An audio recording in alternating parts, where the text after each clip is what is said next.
Hello. Welcome back to my channel. Nurse Laconda here. So it's been a while. It's been over a week. I'm finally producing part 2 to Nurse Lucy Letby's crime series. Okay, the story of Lucy Letby, the one who just got convicted of with a whole life sentence in the UK. Okay, so I left off on Baby I. I'm just gonna do a quick, I'm gonna try to do a quick recap of Baby I because I really don't know where I left off at. And so Baby I was a girl born at 27 weeks. The mother was 13 weeks early. Baby I was born at Liverpool Hospital. She weighed 2 pounds 2 ounces. Mother reported that her pregnancy went well. The scans came back normal, but the mother's water broke early, so she was told to come back to the hospital every 2 to 3 days to get levels checked. By the end, she was going into labor before she could even get to those 2 or 3 days. Okay, and so the countess sent the mother to Liverpool. Like I said, baby was doing okay. When Baby I became 6 weeks old, they transferred her back to Countess of Chester. The Countess of Chester was close to the parents' home as well. That's why they really wanted her back there. But the prosecution reports that the attacks began 1 week. The attacks on Baby I began 1 week after Baby G and 3 days after Baby H. Baby I and Baby G's mother became close while they were on the maternity ward. I'm sorry, Baby I and Baby G's mother became close while on the ward. On September 30th, the first attack happened. Lucy now was working on the day shift, okay? And Lucy was the nurse for Baby I. The parents were dividing their time, staying with Baby I. Like the mother would drop her other kids off at school, come to the hospital while the dad was at work, stay all day, leave around 3-ish to go pick up her other kids, and then the husband would come after work and stay with Baby I. So they were dividing up their time. Lucy told the mother one day, this is how it started, that Baby I's abdomen looked swollen. And Baby I's mother didn't really take heed to it because she knew that Baby I always had this little swelling in the belly. So she really didn't take heed to it. So, but the prosecution is saying that air was being pumped into Baby I's feeding tube. Like I said, the mother didn't think anything of it. Baby I and the mother end up leaving, going to get the kids. Baby I end up collapsing. Okay. This was the first attack. Then Lucy started texting after her day shift about what happened to Baby I, what was going on with Baby I's abdomen. She also was talking to one of the nurses about going to New Zealand, but Lucy was saying that, you know, she was relaxing on the couch talking to her, and she was saying she could never leave her parents to go to New Zealand because she already feels guilty about living 100 miles away from them, blah, blah, blah. The next day, Baby I had another nurse. It wasn't Lucy, it was Nurse Hudson. And Nurse Hudson asked Lucy to watch Baby I while she went and helped another nurse. Nurse Hudson was only gone for 15 minutes. And then when she came back, Lucy was saying, oh, I think something is going on with Baby I. Baby I looks pale. And so Nurse Hudson was looking like, well, how could you see all that? And she's in a room. So Baby I was in her cot with a canopy over it, and the lights were dim. And she was looking like, I couldn't see that. So how did you know that Baby I looks pale? So Nurse Hudson had to actually go in the room, flip the lights on, pull the canopy back, pull and look at Baby I. Then she saw that Baby I was in distress, but she didn't understand how Lucy knew. And Lucy said during the trial, oh, I have more experience than Hudson, so that's probably why I could tell that Baby I was in distress and she couldn't. Okay, Baby I. So the nurse ended up calling the doctors to come see Baby I. And also in the trial, the prosecution showed a picture of the cot and everything, so people could understand how, basically trying to show them how could Lucy know that this baby was in distress looking at this picture of the cot. And in the trial, Nurse Hudson stayed strong and adamant about the lighting, because the defense attorney was trying to say, was trying to say that she was mistaken about the light. And Nurse Hudson was like, no. She was adamant about the lighting. Like, she couldn't have saw all that with these lights. Nurse Hudson get into what was going on with Baby I. Nurse Hudson also said that the alarms were not going off when Baby I was in distress. She said Baby I looked really bad when she pulled everything off, and she said Baby I was gasping for air. They started resuscitation on Baby I. Nurse Hudson ended up calling the parents. The parents hurried up and rushed up there. I guess the dad was on his way anyway from work, and the mom had just probably dropped her kids off. They continued to work on Baby I. They called the consultant that was on call from home to come help with Baby I. They gave Baby I 3 doses of adrenaline altogether. They put Baby I back on the ventilator. They resuscitated Baby I for 22 minutes. Baby I finally came back around. They moved Baby I to nursery 1, and you know who ended up having her? Lucy. She started taking care of Baby I. Hudson could not anymore, because Hudson was not able to take care of babies in nursery 1. The prosecution said that Lucy put air in Baby I's stomach, or according to the x-rays, because they show air in the baby's stomach. Lucy had Baby I the next day. After they got Baby I stable, she ended up getting Baby I the next day, and she started her stuff again. Baby I at this point was considered stable. The doctors had rounded on Baby I and everything the next day. Well, I guess during the night. Lucy ended up calling the doctors at 6 a.m. Doctors came back to see Baby I. Baby I was back in distress with that same modeling look on the belly. The x-ray showed again, after they did a large amount of air in the abdomen, Baby I crashed again. Doctors know that Baby I tummy was swollen. It showed a large amount of air, and it was actually preventing the lungs from expanding. It was so much air the baby couldn't breathe. The baby lungs could not expand. The prosecution reported that Baby I was ejected again with air in the feeding tube by Lucy. They started resuscitation again on Baby I. The mother was so upset. She said, my baby was like perfectly fine. And then she went from perfectly being good to to extremely ill. How did this happen? The mother also reported that every time they left, things like this happened, especially at nighttime. So Baby I went to and then again, you got to understand, she's also talking to the other mother, so they're putting things together a little bit. So Baby I went to another hospital called Arrow Park. It was like a more advanced hospital to try to help Baby I. So Baby I made good progress, okay? And one reason is because when she came back, because they put her at Arrow Park, she made good progress. Then she came back to the Countess. Lucy was off for 5 days. But when Lucy came back, after her 5 days, Baby I was doing good. She attacked Baby I again. On October 22nd, that was Lucy's 3rd attack on Baby I. She struck again. Lucy was not the nurse for Baby I. This was on a night shift. Hudson was Baby I's nurse, but Lucy was near. She was signing off, helping Hudson, signing off medicines and things like that. The nurse taking care of Baby I, which was Hudson, called doctors, and they saw a large bubble of air in Baby I's stomach on the x-rays again. I'm sorry. Nurse Hudson came back, and she saw Lucy over Baby I's cot. Lucy was saying that she was trying to help Baby I. Baby I had this loud cry, Hudson said. This was a cry that the other mothers heard, and they heard, the doctor heard for other babies. So this was a distinctive cry that was like not like a hunger cry. This was like an extreme pain cry, and Baby I was experiencing it this time.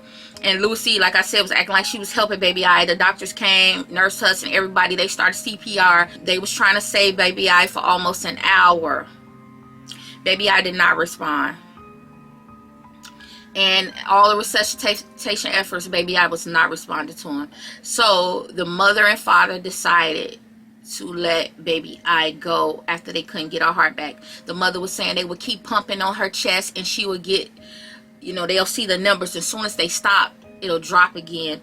So she wasn't responding. So they just let her go, and they said the father was heartbroken. He took it so bad. Like they said, he was like crying. Like he took it bad, the daddy. And they said Baby I did not pass away right away. She died a while later, okay? And here come Lucy.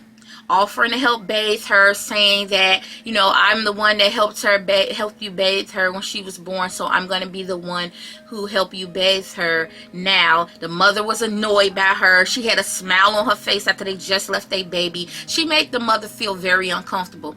The mother just wanted Lucy, and this is what she said out of her mouth, I'm just repeating, she wanted Lucy to stop talking.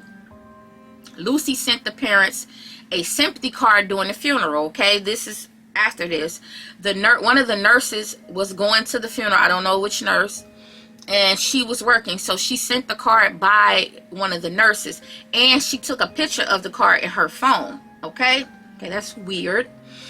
Because the prosecution ended up showing the court, the jury or whoever the court, they end up showing them the card that Lucy, because it was in her phone when they raided the house. They got all that information. So the staff was shocked and heartbroken. They really took Baby I's death bad, okay? The nurses, they said that was too unexpected for them. They had got attached to Baby I. All of them was taking care of her. She was progressing, then all of a sudden, when you know who comes back, but nobody's putting this together at this time, not the nurses at least, that the common denominator was Lucy. But they took Baby I's death pretty bad on the unit. And one of the doctors stated that they saw Lucy crying on the unit saying, it's always me. They say it was her and another nurse. But it was like, Lucy was like, it's always my baby. It's always me. And then they were saying like Lucy did a lot of shifts. She did a lot of shifts because their unit was understaffed. So she was picking up a lot. And she didn't have no kids, no family. So she was one of the people that could do it. And she was also saving about that house. So she was getting that money up. The defense said that Baby I was very small and sickly, and they brought the medical notes, and they were saying that Baby I couldn't put on weight, and that's why, in the clinical issues that I had, that's why Baby I died, not because of Lucy. That's what the defense tried to say. The defense was also trying to say that rash of modeling was due to infection, but they debunked that. They said Baby I didn't have an infection, and Baby I ended up passing away. My condolences to them for Baby I. Now we're going to talk about Baby J. Baby J, a girl. She was born 9 weeks early. Baby J was a twin. The other baby passed away at 17 weeks into the pregnancy. Okay. The mother had a disease called one-to-one transfusion syndrome, when babies share the placenta, but one baby gets more of the nutrients and everything from the placenta than the other baby. Okay. They tried to correct this during the pregnancy, but they had a procedure, but the baby did not live. The twin did not live, ended up passing away. I don't know if they passed away during the procedure or afterwards. That really wasn't talked about that I could see. So Baby J was born now. It's a little bit later. And Baby J was born with a perforated bile, okay? The mother reported that Baby J came out. She didn't really see any concerns. She saw Baby J. They took Baby J right to nursery 1. She went to nursery 1 to see Baby J, and then a little while later, Baby J started having brown bowel come out the mouth. So Baby J was then moved to another hospital. They ended up sending her to another hospital, Alderhay Hospital. I might not be saying these names wrong, but this is how they said it, and you know they have the accent, so I'm trying to say it like they said it. So Alderhay Hospital. Baby J had an emergency surgery when she got there, and they had to cut out 1 centimeter of her bile. They gave her 2 stomas so her bowel can rest. So Baby J had like a colostomy, you know, so the bowel could rest. Okay, so now Baby J is doing okay. So 10 days later, they sent Baby J back to the Countess of Chester Hospital. Now, this is by the end of November. She was in nursery 4. Remember, nursery 4 is the nursery where they're not bad anymore. They're getting ready for, you know, they stabilized and they're getting ready to probably go home. She was much better. The parents were preparing for discharge. But on November 26th, night shift, Lucy was not the nurse, but she was helping Baby J's nurse. And that means that she was helping grabbing meds, so because her name was in the chart. So she was signing off medications and charting on Baby I, doing things like that. So Baby J's oxygen levels kept dropping. They plummeted so low that they could not even see the levels. The parents was told to get to the hospital because Baby J was collapsing. The mother was so shocked how fast baby J took a turn. She was preparing to go home. The parents stayed overnight with baby J, and she started to get a little better after they helped her get stable, okay? Again, Lucy started texting her friend. Lucy was texting a friend that baby J might need to be tubed. Lucy was also complaining about their understaffed. That was her deflection. She always tried to deflect when she did something to these babies.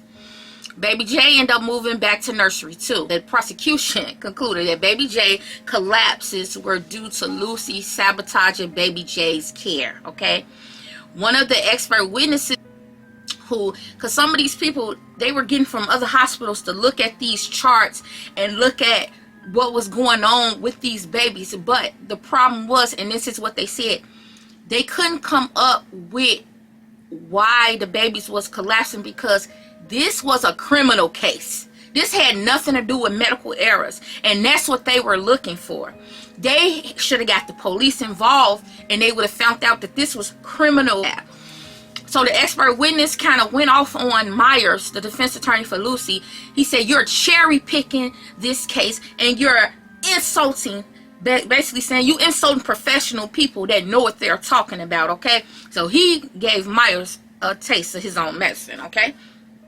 But baby J, so let's go back to baby J. She collapsed and had another seizure. The doctors were trying to find out desperately what happened to baby J. They saw no infection. They saw no bleeding on the brain. They were baffled again, okay?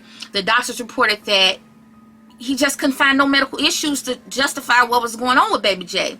The prosecution reports that baby J did not get enough oxygen. It was being smothered by Lucy, causing the seizures. So that's what they came up with. They thought the brain was being deprived of oxygen, and they could not find any natural causes that supported why baby J was collapsing. Baby J did end up getting discharged 6 weeks later. Baby J is now 7 years old and hopefully doing well. Let's go to baby K. Sample was taken though, and they found out that baby L had been poisoned with insulin. Now, they found out that this insulin was external insulin, like what you get from the pharmacy, not insulin produced by the body. So somebody had purposely gave baby L insulin. That's why they couldn't get those blood sugars stabilized at first. Okay, now baby M, this is the other twin, a boy to baby L, again born 7 weeks early. He was 3 pounds 7 ounces. The nursery was busy this day. They had staffing issues. Lucy was not the nurse for baby M. Baby M was stable, but had some slight vomiting. And the nurse removed some milk out of baby M's stomach. That was taking care of baby M, that nurse. But not long after baby M took a change for the worse. Baby M collapsed and stopped breathing. Lucy was helping the nurse. They called for help. They started CPR on baby M. They gave baby M adrenaline to restart the heart, but he was not responding. They ventilated baby M. He was not breathing and his heart stopped. They started CPR or resuscitation, and they did it for 30 minutes. Baby M started to improve suddenly. They stopped CPR. Baby M's parents were present at the time. Baby M did stabilize. The doctors noticed, though, this rash again. This might be another set of doctors with the mottling on the stomach. But it left when baby M recovered. The doctors remember that same rash with baby A. So now the doctors had a meeting 2 months later. And they started to talk about, they had did some research, and they started to find out why this rash was being present. After the research, the description was that they were seeing air embolisms. That's what they found out, that this rash, this modeling look, was air embolisms. But the thing was, the doctors wasn't writing about this rash in a clinical note, and Myers, the defense attorney, is going to use that against them in the trial. But the doctors wasn't putting 2 and 2 together about this modeling look. But the doctors had been expecting Lucy for some time, and they had made complaints. The doctors noticed that she was the link to all these collapses. She was either the nurse for the babies, or she was the nurse helping the nurses with the babies. But it was all, she was the one common, and they looked this through. And even the doctors that came from other hospitals to look at the case noticed that she was either the nurse or working with the nurse when these babies collapsed. So now, 11 hours later, baby M was able to come off the vent. Lucy texting again after her shift, talking about working a lot. She had now brought the house. It was close to Countess Hospital. Now, during baby M's resuscitation, she had wrote down, like, she kept up with what they was giving, you know, the medicine they was giving. She wrote it on a paper towel. That was tossed away or whatever. She had that. When they raided her house, that paperwork was in her house. When they searched her home. Because they searched her home and her parents' home. Lucy also made a note in her personal diary at home about baby M. They concluded that baby M had air inserted into the IV line. The defense thought that baby M had some underlying issues, but luckily both twins were discharged home. Baby M brain scans did show some permanent damage to baby M, and he's now 7 years old. The doctors thought that the association was getting clearer and clearer, and the doctors were told if they make a big fuss, it would be, basically they didn't say it would be consequences, but they said we're going to draw a line in this. Basically, this it. We drawing a line in the sand. We leaving this alone. So the doctor and Lucy, that was really good friends. Lucy had a doctor friend that they were really good friends. Some people thought that was her boyfriend. She maintained that they was just really good friends. He was also married. And the thing about this case is that they never could find a motive for why she was doing this to the babies. And that's the hardest part, like what the parents is dealing with right to this day, that they don't know why she attacked their babies. They were blaming themselves. Did she attack? Did I say something to her? Did I look at her wrong? Did I insult her? Did I do anything to make her attack my babies? The families right to this day are blaming themselves, thinking that they might have did something unintentionally to Lucy to make her go after their babies. Just to put that in there. So Lucy had this doctor friend, and they were thinking that she was attacking these babies just for attention from him, because he would be one of the doctors. He was like house staff, or I think they call it registrar. That's like the people that work, the doctors that's always there that you call and they run when it's cold. That could be residents in hospitals in the United States. But anyway, he was one of the doctors that would come when something was going on with the babies. And she would call him, and like if another doctor came, she would be upset because she said that she liked working with doctor friend. She didn't like working with them other doctors. She liked working with him. So they were thinking she was doing stuff to babies just to get him to get there. But that was never proven, but that's what they were thinking. Okay, so this doctor, he would offer to take Lucy home at night because he knew she was working. He would feel sorry if she had a bad day, bring chocolates to her. They would go out to Starbucks and have coffee. They would go out to eat together sometime. They even went to London on a trip. She claimed that they only went for a day trip and did not sleep overnight there. That was not proven. But he was called Dr. A. I'm just going to call him Dr. Friend because I'm not going to remember all these alphabets. His name was called Dr. A in the trial because he wanted to remained anonymous. But everybody thought that was her boyfriend. They thought she had a crush on him, okay? But he turned on her on trial. He testified for the prosecution, okay? And that, they said she ran out the courtroom crying because of him. Because I don't know, she said she loved him as a friend. But everybody seemed to think it was much deeper. And so when he testified against her, that's when she showed emotion. She wasn't showing no emotion throughout the trial until he testified against her, and also when they put up a picture of her home on the screen for everybody to see in the courtroom. They put her house that she bought, the rooms in her house. They showed that she had a room in her house that looked like a nursery, that favored a nursery. And they said that's when she showed emotion in the trial, when they put that up there for people to see. And when that doctor person testified against her, they said other than that, she never showed any emotion, never cried, never nothing, just sat there. Okay, so next is baby N. Baby Ian's mother was a carrier. She was a hemophiliac. Okay, she had a clotting disorder. The baby was born at 33 weeks, and she was 3 pounds 11 ounces when she was born. They didn't have to do a resuscitation on baby Ian.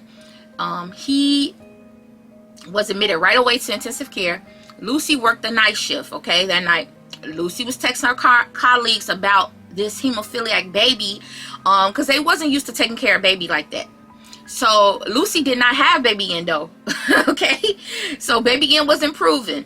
When baby Ian's nurse went to lunch, Lucy was watching, and that's how she fooled her colleagues. She always was helping them. She was always willing to help, always willing to watch. So they couldn't believe somebody that nice doing so many nice gestures, not knowing she had alternative motive. Okay, so the nurse went to lunch and started that modeling again and started screaming for dear life. They had to give baby Ian oxygen. The doctor said that baby Ian was stabilized and doing well now after they gave him what he needed. Baby Ian got better in 12 days. He was going home the next day, but before he was set to be discharged, they reported that this was Lucy's 7th shift on days. Lucy went to see how baby Ian was doing. Now, Lucy went to see how baby Ian was doing. This was her 7th shift. And moments later, baby Ian collapsed again. He had to be taken to nursery 1. Doctors tried to put a breathing tube in baby Ian, but they couldn't get it in the mouth because they saw that he had some blood behind the throat and some swelling. The doctors had been seeing this too, okay? So they had to give baby Ian an oxygen mask. They could not intubate baby Ian. Lucy was assigned now. I guess the parents were shocked because he was about to go home the next day. Baby Ian started to improve after resuscitation. None of the doctors out of 7 could get that tube in. Okay, they had to call a doctor from Aldehave Hospital to come help them get this tube in, because baby Ian collapsed again. They were prepared to even put a tracheostomy in him if they couldn't get this tube in.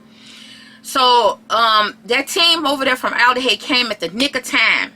The 8th doctor ended up who was from Aldehave, getting the tube in.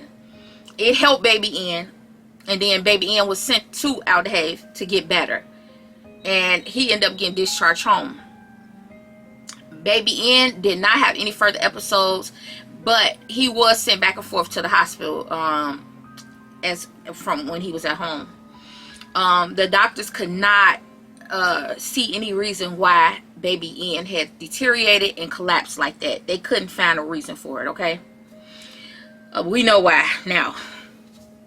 Baby O was a triplet. It was 3 of them. They were identical triplets, and everything was okay. They were conceived naturally. They wasn't like IVF and all that. They was conceived naturally. The mother went into labor at 30 weeks and had a C-section, and they came out minutes apart.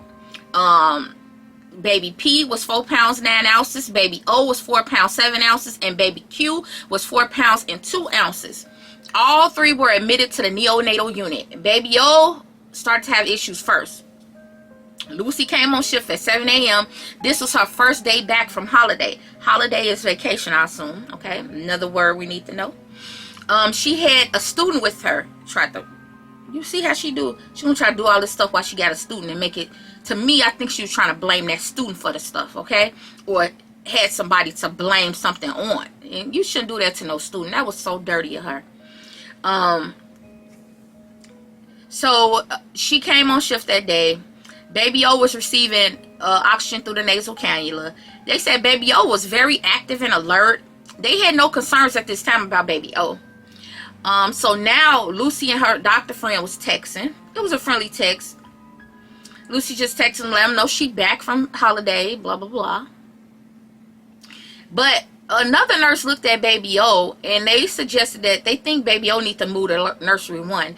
And Lucy, I guess she was in nursery 2. She wanted to keep all 3 of the triplets together so she could start doing her due, okay? And she was like, no, he doesn't need to go. He needs to stay where he's at with, they need to stay together. So Okay, so the doctor friend came to see Baby O, and he suggested, let's take Baby O on over to nursery 1 because he wasn't looking good. Baby O had that rash on the stomach, the same rash the other babies had, that was linked to the air embolisms that we found out, and Baby O crashed. Okay, Dr. Friend came and they started CPR and everything on Baby O. They were trying to change the tube in Baby O's mouth, but Baby O had another collapse. They started CPR. Then they stabilized Baby O, but he was in still poor health. Baby O collapsed again. They started CPR again. Baby O had 5 doctors helping, but Baby O, he did not make it. Baby O's parents were both there. Baby O was placed in the mother's arms, and he died a little while later in her arms. One of the doctors were so baffled about Baby O's sudden death. Lucy started texting again at 9 p.m. after she left her shift with another female friend and her doctor friend. The doctor friend could not describe the reason why Baby O started to deteriorate so fast. And now the defense said that the doctors were all biased toward Lucy. Okay. The doctors think that Baby O was attacked 3 times. He had air embolism in the intravenous line and in the feeding tube, and he also had an injury to the liver. They took x-rays and the doctors could not find a reason for all of this. So Baby P, that's the other triplet. Baby P died on the next shift Lucy worked 23 hours later. One doctor started to look more deeper after Baby D. Okay, this was a senior consultant, and he's the one who spoke out, I think, at the trial too. The doctor examined Baby P's case, and no, the doctor examined Baby P due to what happened to the brother that just died, day earlier. So Lucy started feeding Baby P. Lucy stayed on the unit charting. The x-ray showed the air in the baby's gut, which was unusual. Gas was administered down the feeding tube, okay?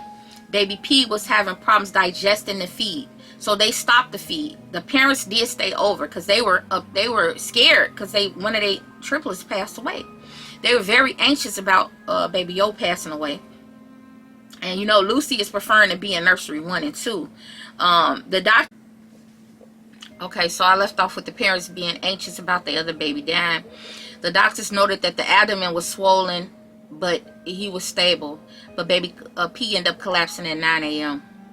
The doctors came back and assumed it was Lucy asking for the doctor friend to come too. They worked on Baby P. They were trying to transfer Baby P to an advanced hospital. They continuously worked on Baby P, but Baby P eventually did stabilize. The transport team was on the way. The doctor said that Lucy said that, she said, Baby P is not going to make it alive, is he? And the doctor was so upset. She told Lucy, don't say that. And she said in the trial that the memory of her saying that still stays in her mind. But a little later, Baby P collapsed again. They started CPR. When the team got there to pick Baby P up, he had collapsed again. This time, Baby P did not respond, and it's like deja vu. Baby P passed away. Baby P's parents were there on the unit all while this was going on with their baby. The mother described it as deja vu. They said Baby P's lungs collapsed. They were trying to get the air out of Baby P's lungs. But Baby P passed away at 4 p.m. And they said Lucy was very upset and emotional. Lucy took pictures of Baby P for the family. Prosecution accused Lucy of injecting air in Baby P's bloodstream. The mother just thought it was so odd that Lucy was smiling when she was talking to them. She was talking about making a little book for Baby P. The mother thought that was so unusual, and she didn't want her nowhere near that other baby. So that son was transferred to Liverpool Hospital, a more advanced hospital. The defense said that Baby P had suboptimal care, and the nurses assigned overfed him and punctured the lung. The expert witness said that it was unlikely that caused the death. The doctors admitted after he spoke to the other doctors, and they agreed that that was air that was injected into baby P's, which made him collapse. The consultants became so suspicious and wanted Lucy removed from the neonate unit immediately. They didn't even want her to come back the next day. But the nursing management did not remove her. They let her come back. And this is the last baby, baby Q. So baby Q was the last baby that Lucy attacked, a baby boy born at 31 weeks. The mother had an ectopic pregnancy and had to have surgery to remove baby Q's twin. The surgery was successful. When the mother was 26 weeks, she started to bleed. They delivered baby Q at 31 weeks due to complications. Baby Q was sent to nursery 1. Baby Q was progressing and moved to nursery 2. He was removed off the ventilator and was started on tiny feedings. Lucy worked the day shift, June 25th, 2016. On June 23rd, the prosecution said that Lucy murdered baby O. On June 24th, she murdered baby P. And following the same day, it was requested for her to be removed from the ward, but the request was denied. So this day, Lucy is assigned to the assigned nurse for baby Q in nursery 2. Lucy asked another nurse to keep an eye on baby Q. Shortly later, baby Q's alarms went off and the levels were life-threatening. They aspirated air from baby Q's abdomen. Doctors were worried, so they put baby Q back in nursery 1. The decision was made to go to Arrowhead Hospital. He did go, and he got better and was transferred back to Chester and discharged home. The prosecution reported that the baby had clear liquid put down the nasal gastric tube. This was a significant amount of fluid, and he was unable to breathe properly. The vomiting actually helped baby Q relieve the fluid. That's how he got better. The doctors had reached the end and tipping point. The association was too clear. The defense was trying to prove that the doctors had had it out for Lucy. Lucy said it was a coincidence that all these babies were collapsing when she was on duty. So at this time, we're done with all the babies, okay? Lucy now is arrested, and it is known that she was searched the parents and the victims on Facebook, even days, months, and years later, and on holidays. Lucy looked up one of the parents 10 times. Now that is odd. That I've never heard of that before. Lucy was arrested at her home, and her home was searched. Her parents' home was searched as well. They did find post-it notes in a bag on her floor saying that she did it. She had a bag full of notes and documentation on her floor in her house that they found. It had baby M's code, the information. She had wrote, her diary about baby M. On these post-it notes, she wrote about hate. She was evil. She did it. She wrote evil in capital letters and hate, and then she called the doctors some bastards who were, coming at her. But the defense said that she was only saying that stuff because they was attacking her. She felt the doctors were attacking her. She was saying she hated herself. She felt very alone. She wanted to kill herself. She said she was an evil person. Now you saying all that about yourself, girl. The prosecution was saying these were confessions, but the defense was saying she wrote this stuff out of despair because she was being investigated. She had baby M's blood test results. Now, why she got that? They also recovered 236 report handoff sheets, and the nursing staff was like, they don't take those home. They don't bring that type of stuff home. She had like I said, that she had a small room in her house that looked like a nursery. During the interviews, she denied harming any babies during the interviews with the police. So one of the detectives that interviewed her, and they called this Operation Hummingbird, okay? Also, I have to change some things. She murdered 7, and this was she convicted of. Murdering 7, trying to kill 2, and they could not reach a verdict on 6 of the babies, but they found her not guilty in 2 of the cases, okay? So Lucy did give a lot of evidence in her case when she went into the witness box, but the detective reported that she seemed very cold when they interviewed her, and all the families, they just wanted to know, like, why did she do this? they, like I said, they thought it was them, that the reason why she attacked their baby. They were thinking that they might have offended her some type of way. They said, and one thing they said during the trial, that Lucy had got better and better at harming the babies and doing it in plain sight, where, because none of her colleagues expected her, and she would do it so good at that point, nobody would see her doing it. She would do it when nobody was around. And also, the jury took 110 hours of deliberation to come to the guilty verdict too.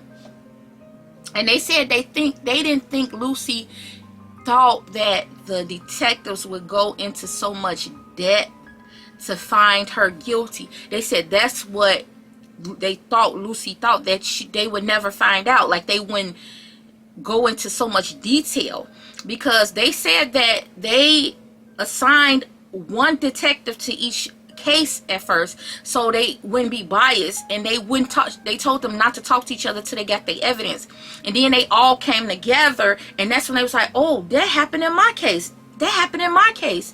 So they did a really good detail. Those cops and those investigators and the detectives, they did a good job in this case, because they really delved deep into this case. And they was like, they just couldn't believe why this girl, she had a decent social life.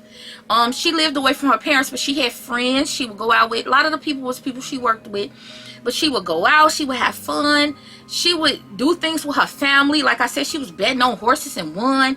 That type of stuff is fun things. Like I said, I don't know if I said it in the previous video, in Illinois, before they closed Arlington Heights horse track, we used to go there on Sundays and bet on the horses, eat lunch, and have a ball. That type of stuff is fun to me. That's what I like to do. I feel like my life is fulfilled when I do things like that. So I'm like, what is this girl?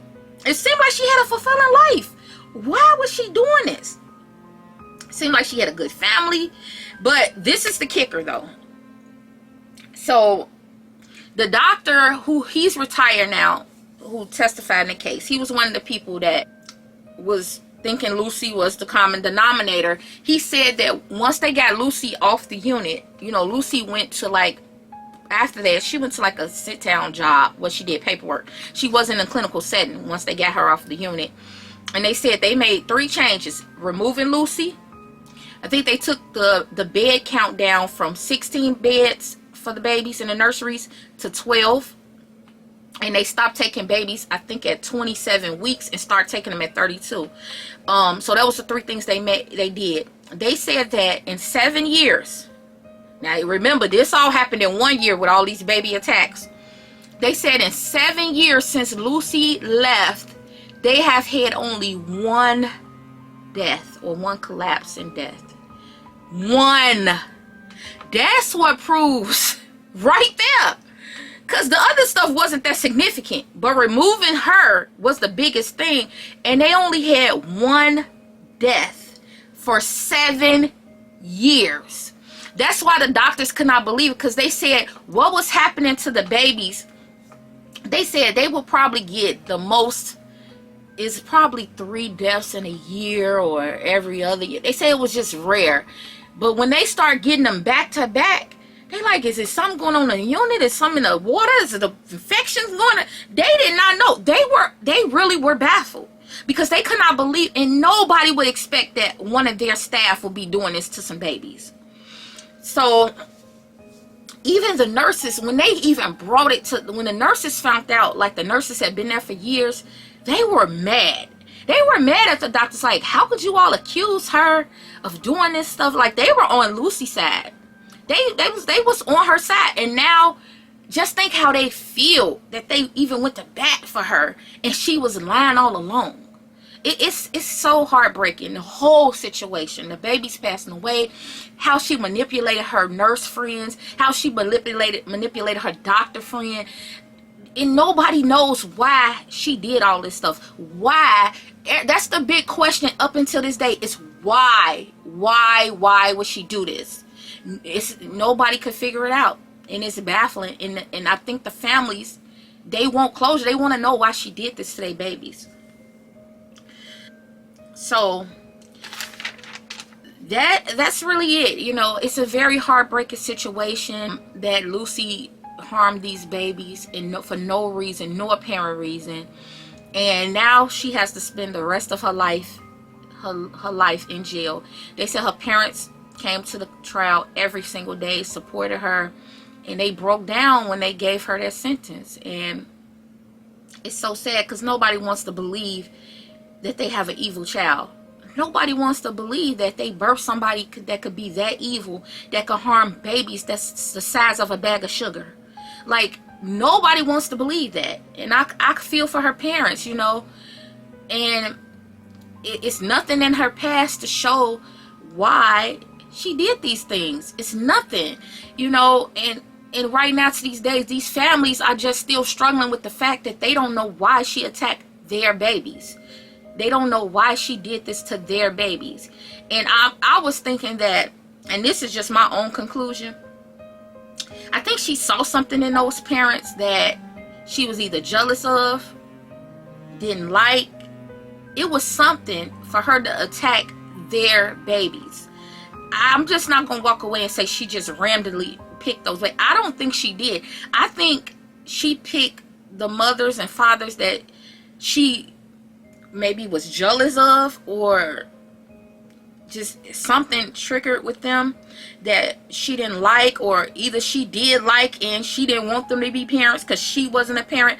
I don't know if she even wanted to be a parent. That never came up, because the only thing she said was that in her diary that I will never be one. She said, I will never be a mother. I would never be a wife. And I'm looking like, you only in your 20s. Why is you saying you would never be something that in life that soon? You still got plenty of time. Sometimes people fall in love in their 50s. Like, sometimes people get married later in life, you know, having kids. Even that, it wasn't too late for her. So why did she put that in her diary to say she'll never have kids, never be married? Was she so stuck on this doctor man that she felt like she wasn't going to move on because he was married? But she claimed she only loved him as a friend. I don't know what was going on, and it's like getting into a mind of a criminal it's just, you just never can figure it out why they do the things they do. But this is the end of my Nurse Lucy Letby series. I did part 1. Please check that video out if you haven't watched it. And this is the last part 2 of the crimes of Lucy Letby. And I please, I really want you to subscribe to my channel and like this video. And I'm gonna be coming back with another nurse crime, okay? It'll be coming up next week, so please hit that notification so you can get this video, so you can continue to hear about the nurse crime series. Alrighty, have a nice and prosperous week. Keep on walking straight.